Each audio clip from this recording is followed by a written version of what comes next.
तो आगे क्या कह रहे हैं पूज्य गुरुदेव भगवान?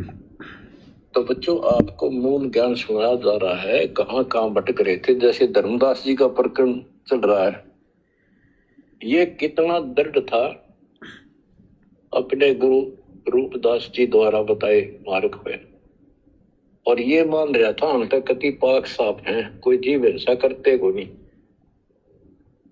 तो गरीबदास जी बताते हैं, मोती मुक्ता दर्शत नहीं, यो जग है सब अंदरे, दिखत के तो नैन चसन इनका, फिरा मोतिया बंदरे, फिरा मोतिया बंदरे।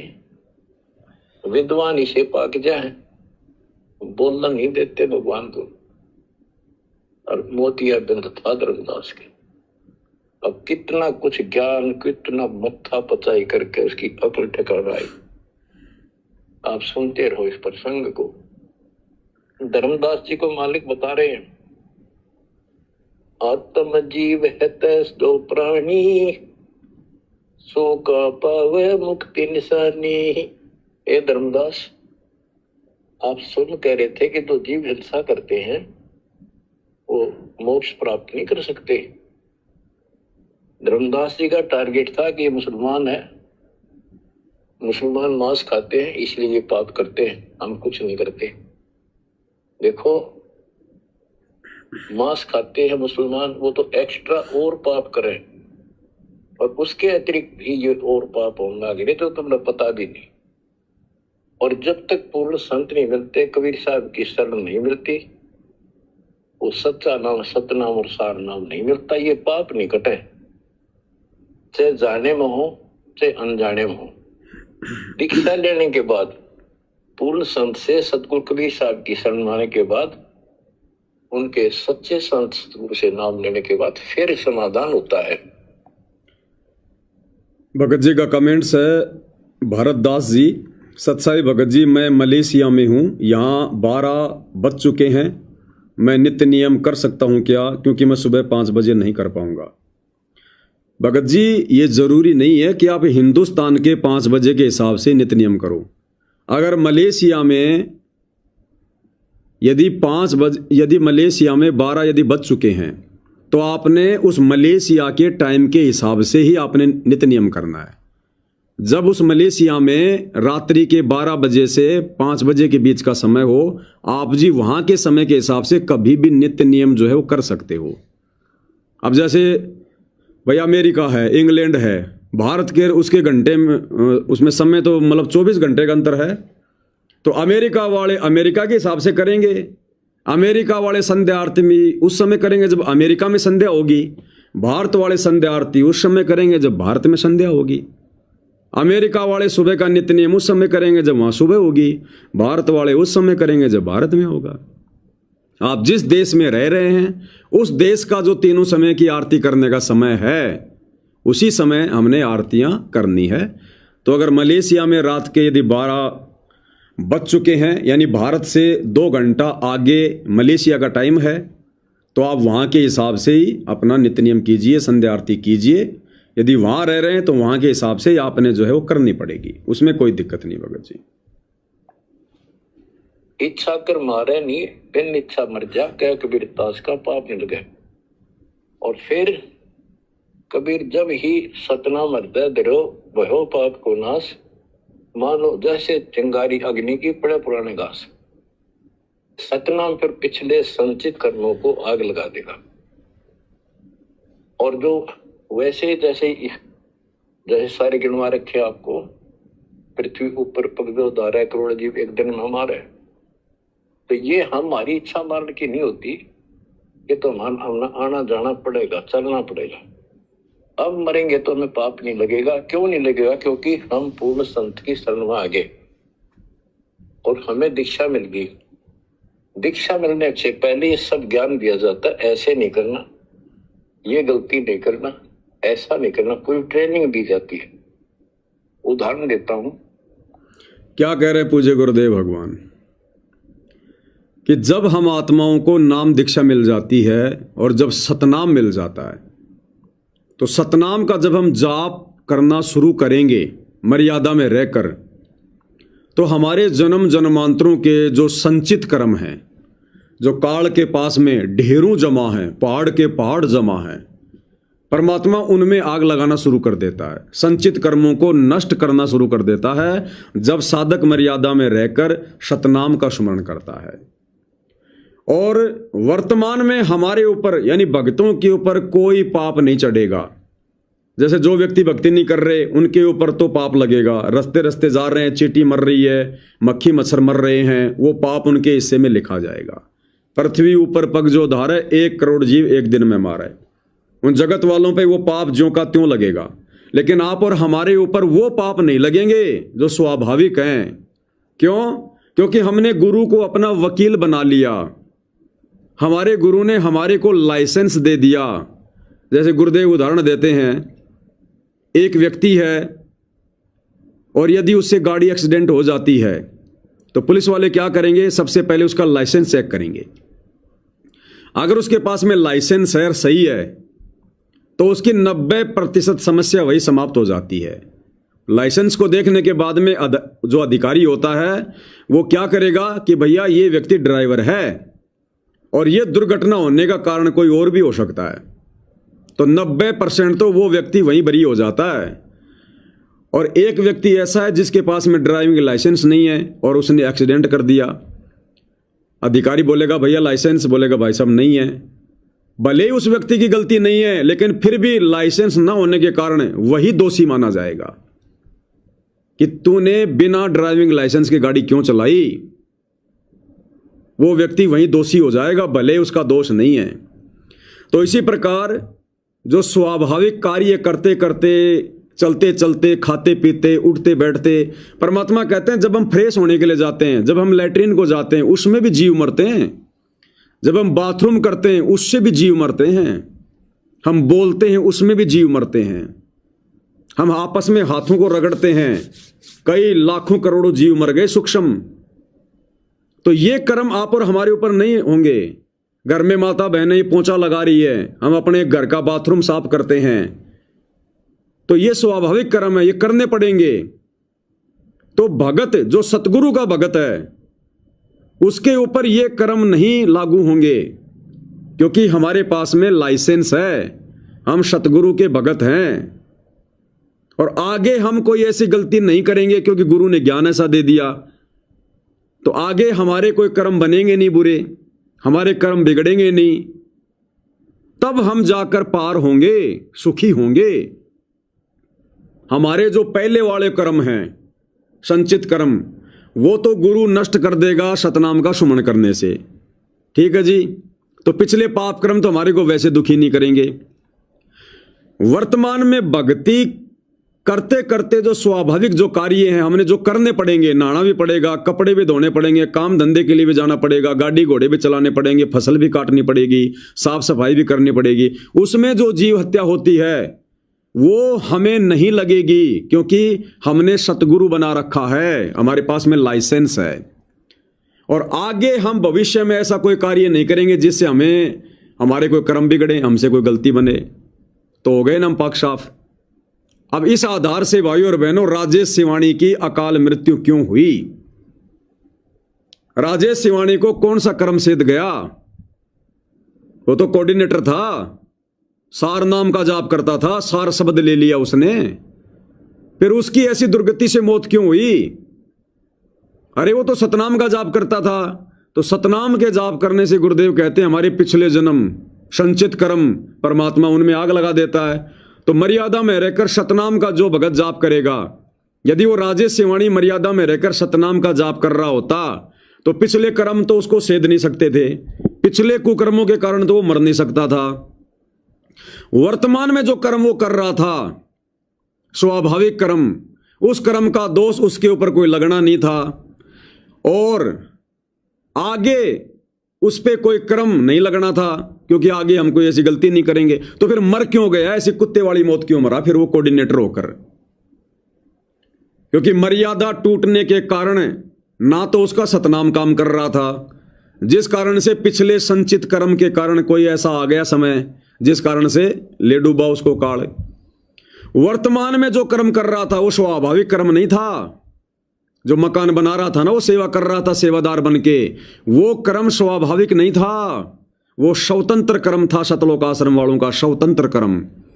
परमात्मा ने 25% स्वतंत्र कर्मों की छूट दे रखी है।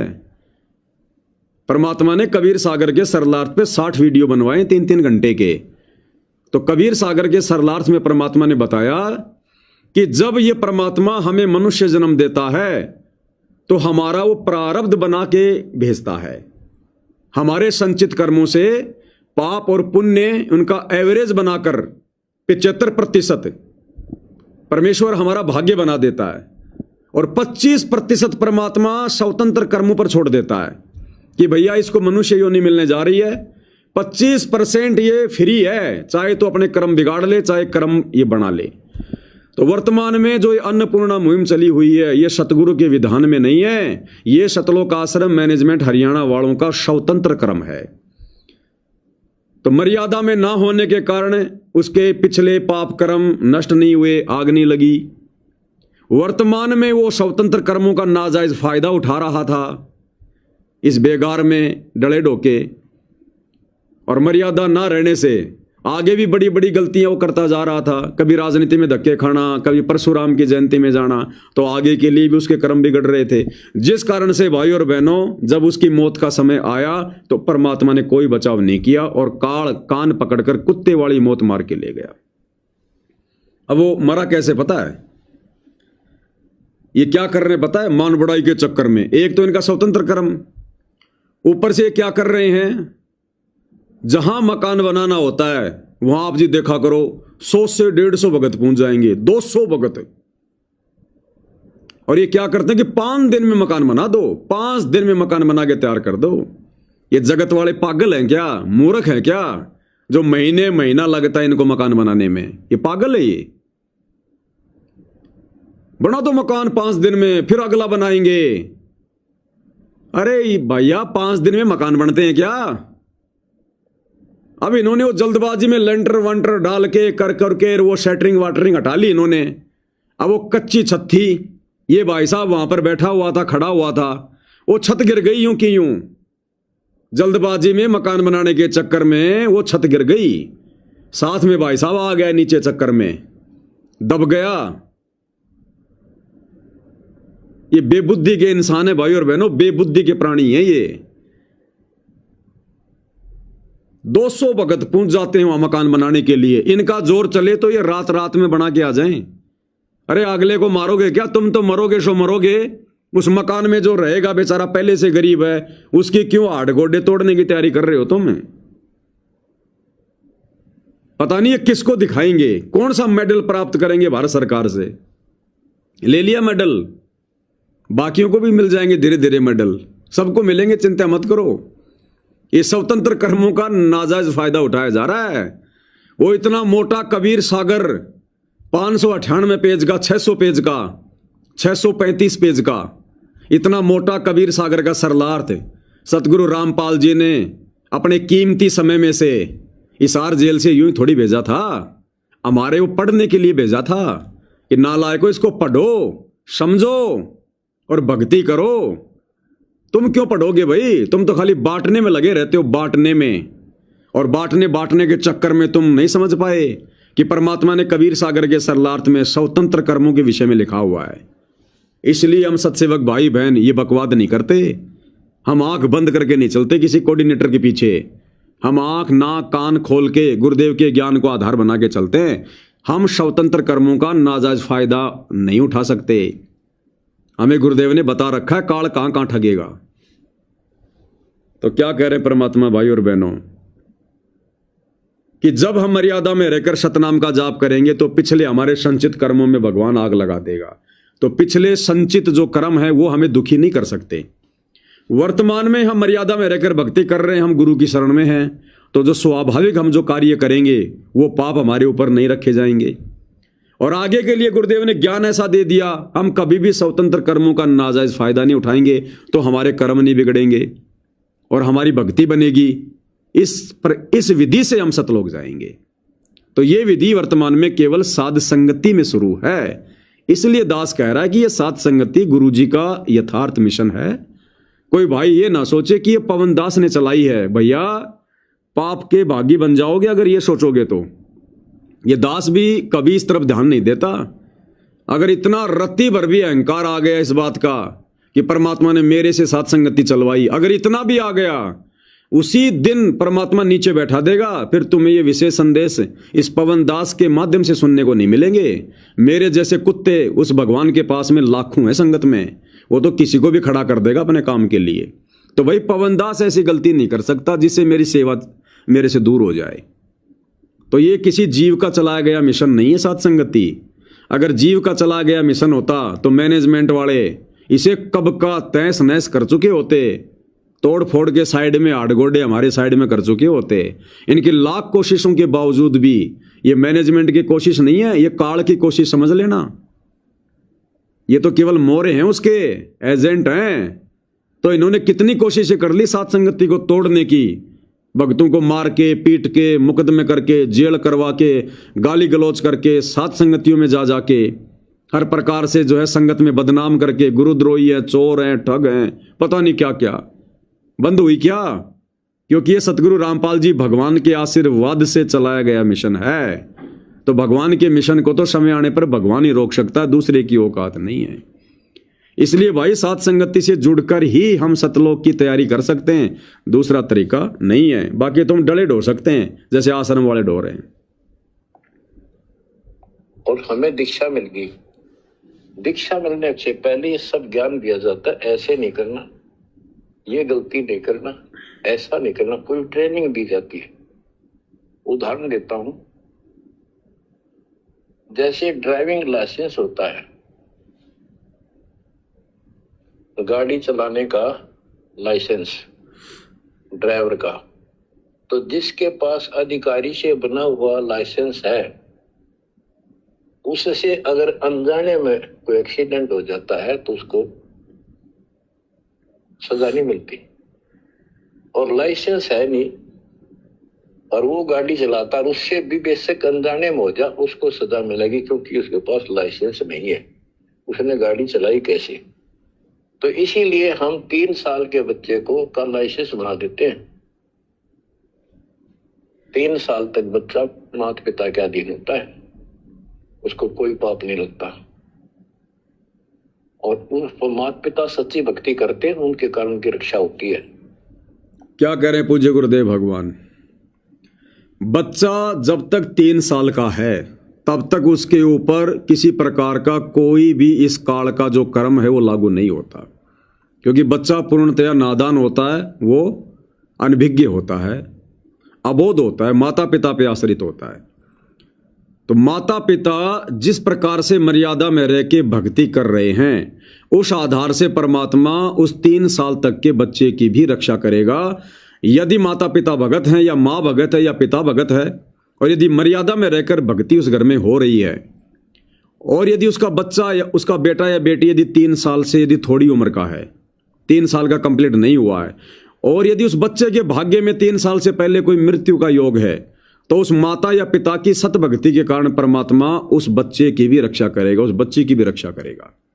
लेकिन जैसे ही वो बेटा या बेटी 3 साल का पूरा हो जाए, उसके बाद सतगुरु से उपदेश दिलवा देना चाहिए। और वर्तमान में जो परिस्थितियां हैं थोड़ी सी विपरीत हैं। गुरुदेव भगवान जेल में बैठे हैं, बाहर किसी को नाम दीक्षा का आदेश नहीं है, कोई अधिकारी नहीं है। भले अपने धार्मिक धंधे के लिए गुरुदेव के परिवार ने जगह जगह नाम दीक्षा केंद्र खोल रखे हैं, ये बात अलग है, लेकिन आधिकारिक तौर पर गुरुदेव भगवान के द्वारा किसी को भी नाम दीक्षा के लिए नॉमिनेटेड नहीं किया गया, किसी को भी परमिशन नहीं है।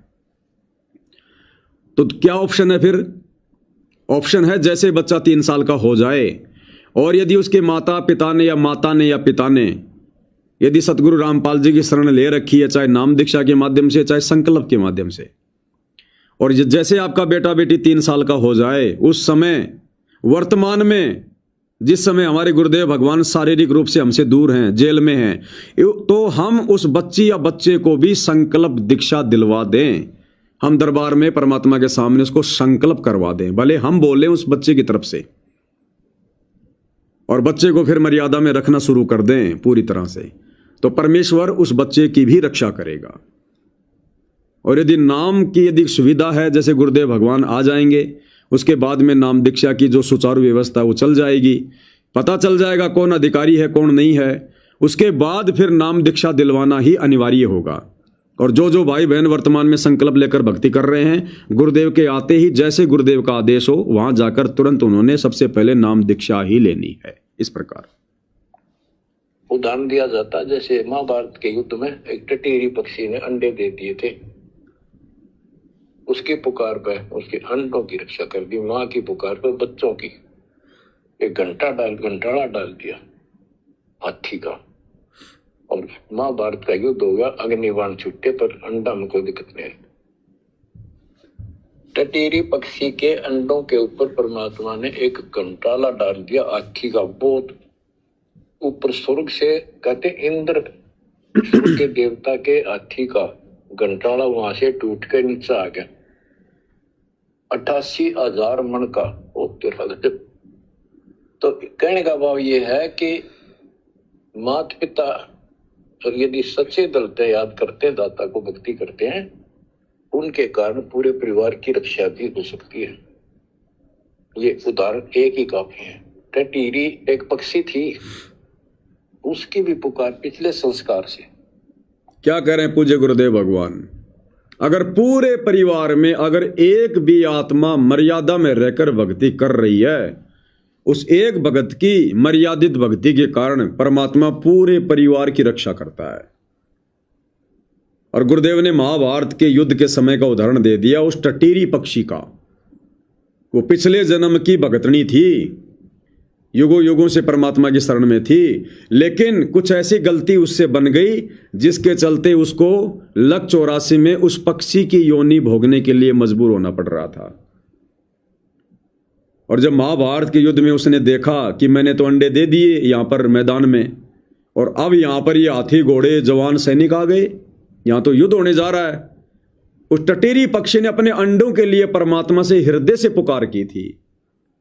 परमात्मा ने इंद्र के हाथी का, ऐरावत का, उसके गले की जो घंटी होती है 88,000 मन की, एक मन में 40 किलो होते हैं, 40 किलो और 88,000 मन ऊपर से टूटा और आराम से आकर उन अंडों के ऊपर गिरा।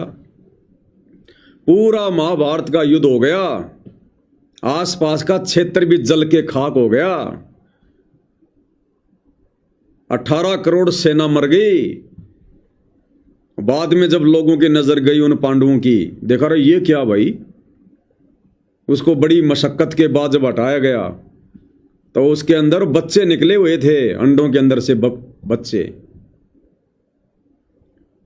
तो गुरुदेव कह रहे हैं अगर परिवार में एक भगत भी मर्यादा में रहकर भक्ति कर रहा है, उस एक भगत की भक्ति के कारण परमात्मा पूरे परिवार की रक्षा करेगा। तो भाई जिला हिसार सिवानी के कोऑर्डिनेटर राजेश का तो पूरा परिवार उपदेशी था, वो भी नाम उपदेशी और सारनामी, उसकी पत्नी भी उपदेशी और सारनामी, उसकी तीनों बेटियां भी उपदेशी और सारनामी, उसका बेटा भी उपदेशी और सारनामी, क्योंकि वो तो कोऑर्डिनेटर है। कोऑर्डिनेटरों को तो सबसे पहले मिलता है ये प्रसाद सारनाम का। तो क्यों कुत्ते वाली मौत मरा? क्या उस परिवार में एक भी ऐसा नहीं था जो मर्यादा में रहकर भक्ति कर रहा था? अगर एक भी होता तो परमात्मा का वचन फैल नहीं हो सकता, भगवान का विधान फैल नहीं हो सकता। संत वचन पलटे नहीं चाहे पलट जाए ब्रह्मांड। इसका मतलब कोई मर्यादा में नहीं है। और ये दास बार बार इसीलिए कहता है, यदि आप सतलोक आश्रमों से जुड़े हैं, उनके नाम दीक्षा केंद्रों पर जाते हैं, उनके आश्रमों में जाते हैं, इनको ज्योति पाठ दान का पैसा देते हैं, इनके कहने से चलते हैं, आप मर्यादा में नहीं हैं। और निसंदेह वर्तमान में जो भाई बहन साध संगति से जुड़े हुए हैं, उनके अलावा चाहे सतगुरु रामपाल जी के 12 करोड़ भगत हैं, चाहे 8 करोड़ हैं, चाहे 4 करोड़ हैं, चाहे 50 लाख हैं, जैसे स्टेटमेंट ये भगत जी देते रहते हैं अपने अपने विचार से, वो चाहे 12 करोड़ भगत क्यों ना है साध संगति के अलावा, वो 12 के 12 करोड़ मर्यादा में नहीं हैं। और उनका कभी भी यहां से जाने का समय आ सकता है, ये लिख लेना, गारंटेड बात है। साध संगति से जुड़े भाई बहनों के अलावा कोई भी मर्यादा में नहीं है। और साध संगति में भी वो जो साध संगति के नियमों के अनुसार है, बाकी साध संगति से जुड़ने मात्र से नहीं। ये परमात्मा किसी का सगा नहीं है। ये ना सोचना कि हम तो साध संगति से जुड़ गए तो भैया उसके बाद कुछ नियम है, मर्यादा है, हर एक चीज फॉलो करनी पड़ेगी। तो बताओ, कोऑर्डिनेटर भाई का पूरा परिवार उपदेशी और एक भी मर्यादा में नहीं, तो उस कोऑर्डिनेटर के पीछे चल रही संगत है, और ये सभी कोऑर्डिनेटरों की हालत है, ये एक की नहीं सभी की। तो बताओ फिर बाकी नीचे की संगत मर्यादा में कहां से होगी, जब कोऑर्डिनेटर ही स्वतंत्र कर्मों का नाजायज फायदा उठा रहा है, डले ढो रहा है, भेड़ चाल में चल रहा है, तो बाकी संगत कहां से विद्वान हो जाएगी, कहां से मर्यादा में समझी जाएगी। तो भैया देर सवेर नंबर सबका आना है, जिसका वो बुरा समय आ जाएगा, संयोग आ जाएगा, इधर से मर्यादा है नहीं तुम्हारी, तो भैया काल चोटी पकड़ के लेके जाएगा। इसलिए भाई और बहनों, इन सतलोक आश्रम वालों की इन दुर्गतियों से हम सत्सेवक भाई बहनों ने कदम कदम पर शिक्षा लेनी है, और पहले से कहीं ज्यादा हमने मर्यादाओं को सीरियस लेना, सीरियस।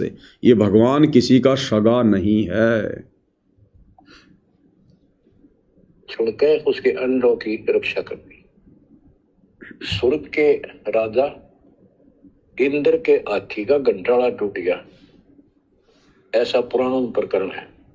88,000 मन का था वो, और नीचे आके आराम से उन अंडों के ऊपर रखा गया। सारा महाभारत हो गया, अग्नि बाण छूटे, पता नहीं लाखों आदमी मारे गए, फूक दिया सब कुछ, पर उन अंडों का आंच नहीं आई। तो इस प्रकार 3 वर्ष के बच्चे माता पिता के संरक्षण होते हैं, उनकी पुकार वो सुनता है। 3 साल के बाद बच्चों को हम उपदेश दीक्षा दे देते हैं, फिर भी माता पिता की पुकार फिर भी सुनी जाती है, और बच्चे भी अपना मंत्र पढ़ना शुरू कर देते हैं। लाइसेंस बन गया। तो इसी प्रकार जो लाइसेंस नकली बनाया जाता है, और बिल्कुल नहीं बनवा रखा, ये झूठे गुरुओं से नाम ले रखा, इनको दोनों सब पाप लगेंगे। इसी प्रकार लाइसेंस नकली बनवा रखा है या इन झूठे गुरुओं से बनवा रखा है, उनको सारे पाप लगेंगे। अब ये विशेष संदेश है भाई और बहनों। यहां गुरुजी नकली संतों के बारे में कुछ नहीं कहेंगे, जितना कहना था गुरुजी ने 2014 तक कह दिया। अब यहां पर जहां जहां नकली संतों का नाम आता है, काल के दूतों का नाम आता है, पाखंडियों का नाम आता है, तो समझ लेना सतगुरु रामपाल जी अपने परिवार के लिए कह रहे हैं, इन बड़े बड़े भक्तों के लिए कह रहे हैं जो सतलोक आश्रमों में ठेकेदार बन के बैठे हैं, जितने भी कोऑर्डिनेटर हैं, नामदान संचालक हैं, गुरुजी उनके लिए इन शब्दों का प्रयोग कर रहे हैं। नकली आचार्य शंकराचार्यों के लिए परमात्मा ने जो भी कुछ कहना था वो परमात्मा ने 2014 बरवाला कांड से पहले कह दिया।